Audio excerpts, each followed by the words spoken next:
feel like I'm doing a Ministry of Sales and News Network news update. But actually, it's because I remembered something, but stuff's going down on a level that's just like, whoa.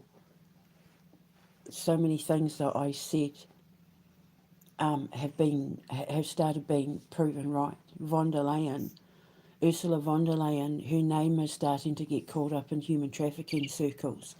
And I've been showing it all to the ICC and the European Union human rights, whatever it is, and blah, blah, blah. Um, Obviously, the Zelensky thing, Starmer's human trafficking, like when it comes to the human trafficking thing, all the names are starting to come out and get associated with it all, like Mark Carney and von der Leyen and all that. But also, as well, you would have heard about the lawsuit with Donald Trump, Bill Gates, and Elon Musk in a case that sounds almost identical to mine, from the losing of the children to the poisoning, using technology to control the person's movements and that sort of thing, because they were controlling my uploads, they keep turning my internet off, like that sort of thing. And this case against Trump, Gates, and Musk for human trafficking and kidnapping of a child and all of that, it sounds eerily similar to mine, so it proves that everything that I've been saying is true. And in saying that, it's brought like this incredible amount of peace. And I went to sleep last night and I woke up and I feel like a completely different person. I feel like a giant, massive oak tree that's so tall I can see the circumference of the planet. Like I feel huge. Energetically, I feel huge because I was proven right about the one thing that everybody said that I was craziest the most about. And so I've been sitting talking to someone about the expectations that I have of the people around me, my sons, the man that I give my heart to, blah, blah, blah, the expectations I have and how I might come across like I'm strict or that I have high standards, but it's only because I was raised by a drill sergeant, because I'm God's drill sergeant. When it comes to the ascensions and helping people on their ascensions and helping them survive the rapture and all of that, like I need to be able to help them go through the ego deaths that they're going to go through so that they survive it balanced and not like an emotional psychological wreck. Because what happens statistically for the people who are being offered an ascension, and the only people who are offered ascensions are the high functioning creative empaths, because they're the only ones whose brain frequency is already born in the creation frequency. So they just have to remember who they are in order to get back to that.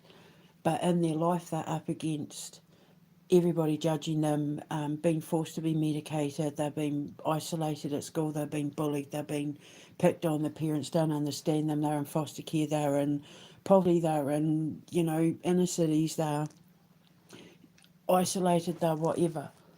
Um, so I have to remind them who they are, because you can't withstand the God frequency, which is a creation frequency. You can't withstand God's love if you don't exist from a pure space. In order to withstand the power of God's love, you have to be as light as air, as bright as light when it comes to your energetic frequency, which is why you have to ascend. You have to rise above all the nonsense. You have to go through ego deaths and separations and all of that in order to go through resurrections and rebirths. And, you have to whittle everything down to become light so you can pass through the eye of the needle. Like on Never Ending Story, when Atreyu, is it?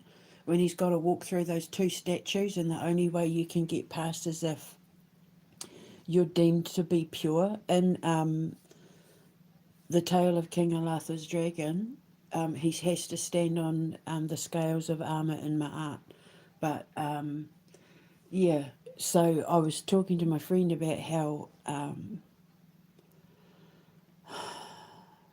I'm God's drill sergeant, and I was trained by an actual drill sergeant. My father was a drill sergeant, and he was at Aries, and the Aries ruled the military and all that. So the way that I was trying to train my students, the way I raised my boys, was like I was running a military, because I need everybody aligned and everybody marching to the beat of the same drum, so no one is not in alignment, because I'm expecting these people to protect the children that we're going to be rescuing from people like von der Leyen after the war in Ukraine ends.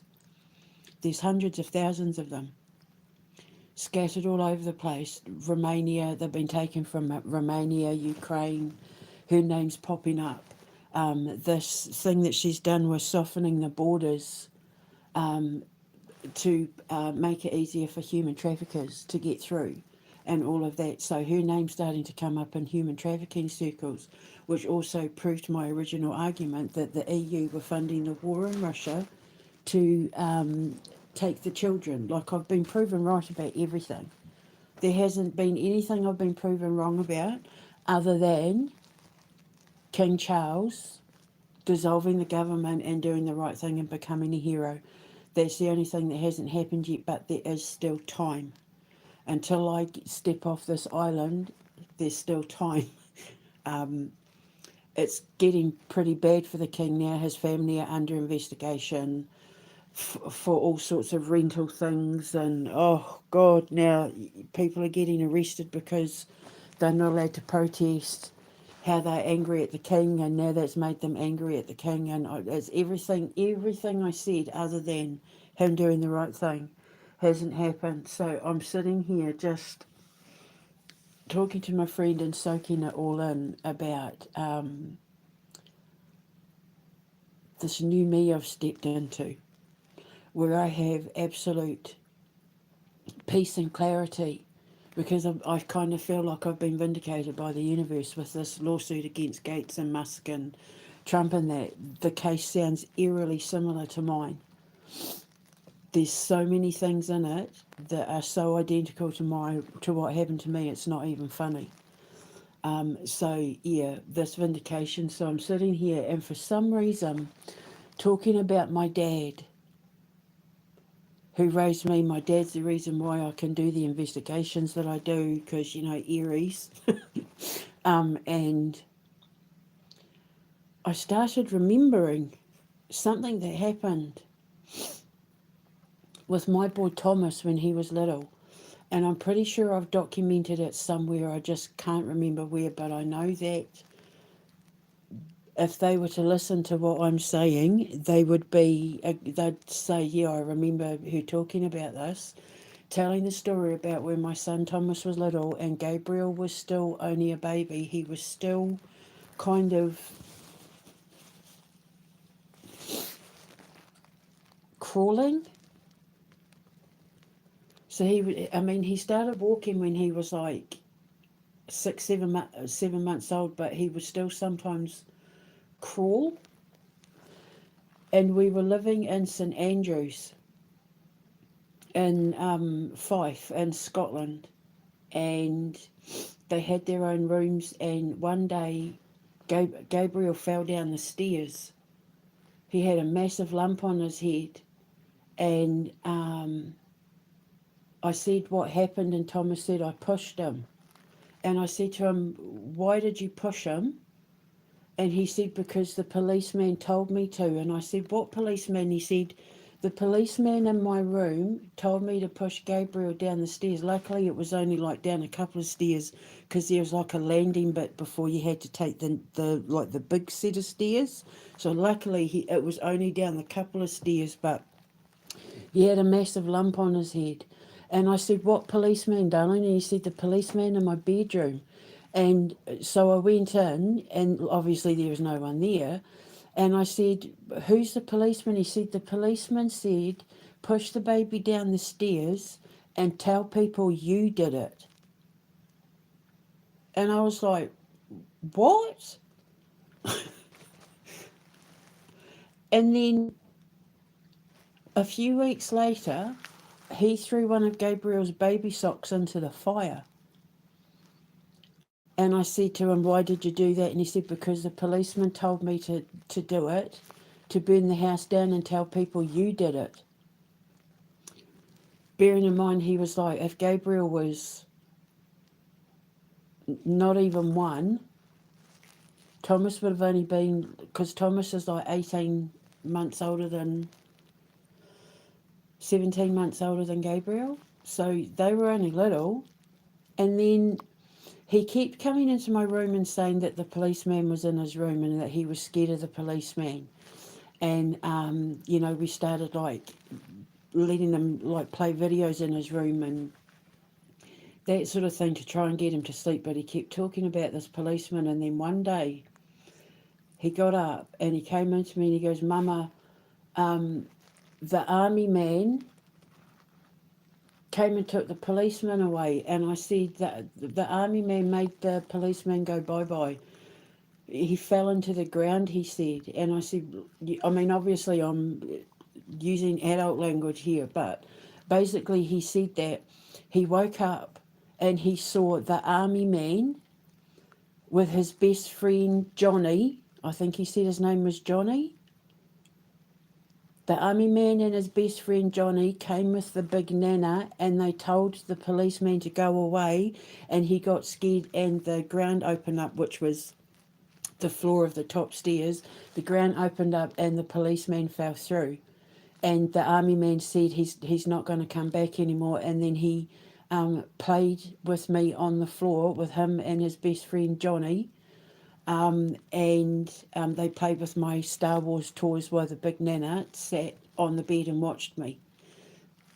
Big Nana is what we used to call my Māori Nana because she was like 6 feet tall, but he knew nothing about her. He was like 2 and a bit, but he knew her name was Big Nana. We had Big Nana and Little Nana. My Egyptian Nana was Little Nana, and my Māori Nana was Big Nana. And yeah, the army man, he described him perfectly as my dad. And then I showed him a photo and he said, that's the army man. And I said, that's your koro. So then he started calling him, every time he saw him, he started calling him koro. And then my dad's best friend was called Johnny. And he got killed, I think. Because of the psychological impact of everything that I was put through, and because I was drugged and poisoned, and I'm healing from it now. My memory is starting to come back in a lot of things, but it's still patchy because of like the narcissistic abuse and all of that. So because a symptom of narcissistic abuse is memory loss, but I'm starting to remember things.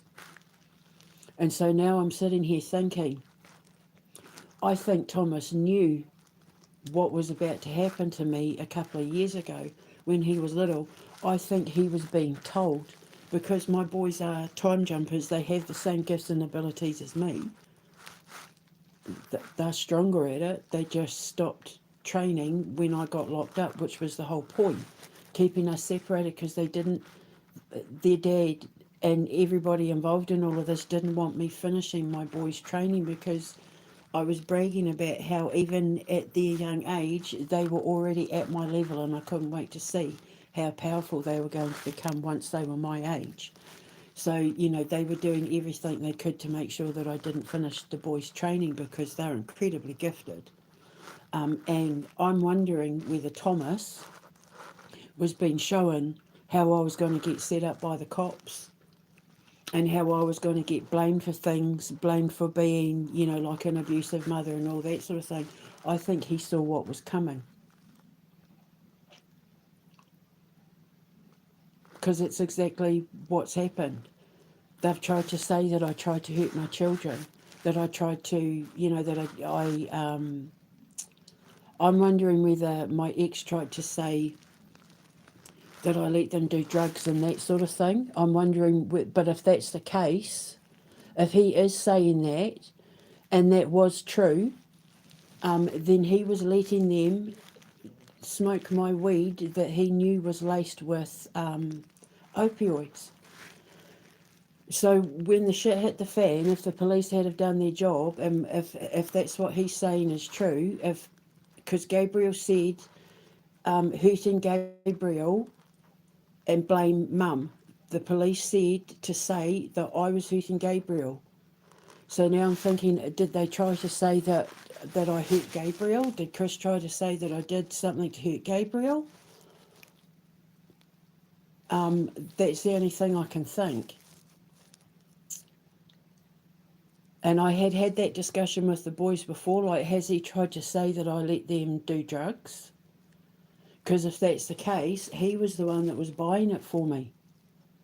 He was the one that set it up for it to be laced with things. So if that's the case, if what he's trying to say is true, then he willingly let my boy smoke weed that he knew was laced with hard drugs to try and catch me out, which would then catch him out. Because I have proof from my bank statements. I said to the police, I've got proof from my bank statements of when he was buying it and I was having to pay it back to him. I said, you're more than welcome to look at my bank statements because he was paying for it all. So if what Thomas said when he was little is anything to go by, where the policeman said, hurt Gabriel, blame it on Debbie, that's the only thing I can think. Because I've never physically like it, so that's what I'm thinking. So like he would have tried to set me up with something that's now backfired on him. And Thomas's messages saying, and also let's not forget he lets me drink a lot of alcohol. Like I've got all of that. So now that's what I'm thinking. When we were in St Andrews, I'm thinking Thomas was seeing the future. And then my dad, and his best friend Uncle Johnny and Big Nana came to take the bad man away. And the ground opened up. He said he looked scared, and the ground opened up, and he got sucked through the ground. And then he said that the army man said the bad man will never come back, and he never did come back. We had Gabriel's first birthday party at that house. That's how little he was. And I don't know, I think it's just maybe talking about my dad being, military and army and blah, blah, blah. And for some reason, I just remembered when we were in St Andrews. I loved living there. If I chose to stay in the UK, I'd move back to St Andrews. I absolutely love St Andrews. It was incredible. We just had a hard time with the landlords and that. But yeah, in that house, that's where Thomas, yeah. So now I'm wondering, I think he was being told about what was going to happen. I knew that they were trying to make out like I was a bad mother, but I know obviously when this is over and done with, I'm going to see the truth of everything that was said about me. But if anything has to do with involving Gabriel and that, then it would have been exactly what Thomas was talking about when he was little. He said specifically he was a police officer, so I don't know, have the police tried to coerce stuff out of my boys to make it look like I was a bad mother so that they could win their case against me, or I don't know. But he specifically said the policeman. And we already know that the police have tried to PC Violet and PC Right, set me up twice, so it wouldn't surprise me. Tell them about when she did this, or she lets you do this, or she gave you this. But like I said, and I said to the boys ages ago, I said it on my social media, I think it's X, but it could be Instagram. But I said if he's tried to say like I've given them drugs, because all I smoke is weed, but if he's tried to say I've given them drugs, I was a bad mother, she gave them drugs, he was the one that was buying it for me, because remember, I had no money coming in. He controlled, his domestic abuse wasn't just sexual and emotional and psychological, it was financial as well. That's what they told me when I was locked up. That's what the lawyer told me, that his abuse was domestic abuse, financially, sexually, mentally, and emotionally, just not physically. Because I thought in order for it to be classed as domestic abuse, it had to, like, you had to be getting hit. But she goes, oh no. She said, you're a victim of blah, blah, blah, blah, blah, blah, blah. So yeah, I had no money coming in, because the deal was he was basically going to be giving me the space to work on my products and all of that, to help me get to where I was going, using the lawsuit against Rocio and my students in the US Air Force and Army and all of that for the hacking. And, I've got the phone numbers, screenshots and everything from the German airbase and stuff. So I thought that's where my lawsuit was going to be. And the deal was that he was going to give me the space and freedom to work on everything that I needed to work on to build up my business. And then when the boys and I left to go and open my school and my businesses and blah, blah, blah, I'd retire him. And that he could go off and have his motorbike, travel the world, paint, do his photographs, that sort of thing. And if he wanted to let me put his paintings and stuff in my gallery, I would, to help make him money. Like I'd do art shows for him and that in my gallery, because I want to have an art gallery. And then he could just go off and wander, and I'd give him keys to the house and he could come and go as he pleased. I'd have like a little thing for him if he just needed a place to crash, but where he was free to do what he wanted, but he had access to the boys and I would pay for it. That was the deal. My way of thanking him for paying for my room and board while I developed myself. But it turns out him talking me into um, giving me free room and board in exchange for looking after the boys and housework and cooking and all that, so that he didn't have to pay maintenance, was just so that he could save money, it turns out, and be close enough to me that he could steal all my ideas when the time came for them to try and pull the plug. So I don't know why I remembered that, but it is documented somewhere, and I know the boys will remember me telling them that story. And I had to document it because I feel like it's important somehow. I'm starting to remember things. A high cholesterol, high fat, high protein diet, poisoned for so long, and yeah, fighting for survival on so many levels, and being the victim of narcissistic abuse that kind of messed with my memory a little. But I remember the stuff I'm meant to at the moment when I'm meant to. But I had to document that because I'm pretty sure my baby was being told what was coming in the future. All Chris had to do was walk away. We were happy for him that if he had a relationship, we wanted him to find someone and fall in love and get married and do his thing, or not get married, but find someone. Because then we thought, it's like my son Thomas said, if he goes off and like is with someone else and like has this whole new life, then it gives us the space and the freedom to go off and start our new life. We used to say when he locked us inside that it was us preparing for when we got our own place. That's how my son used to make me look at it, being locked inside. Think of it this way, Mum. It's training us for when we get our own place. This is what it's going to be like when we have our own home. So my boys are smart. I've raised good boys. I don't care what anyone says. I will fight people to the death if they try and tell me that I even tried to harm a single hair on my boys' heads. I have, my body is covered in scars like a mama bear because of me trying to keep my boys safe from a very toxic, dangerous man in his social circle. And I will fight to the death until my boys are free. I'm not going to stop fighting. I'm a mama bear. So, yeah, funny I remembered that, but I'm glad I did because I think it means something, especially now with this case against Elon Musk and Bill Gates and Donald Trump sounding eerily similar to things that happened to me.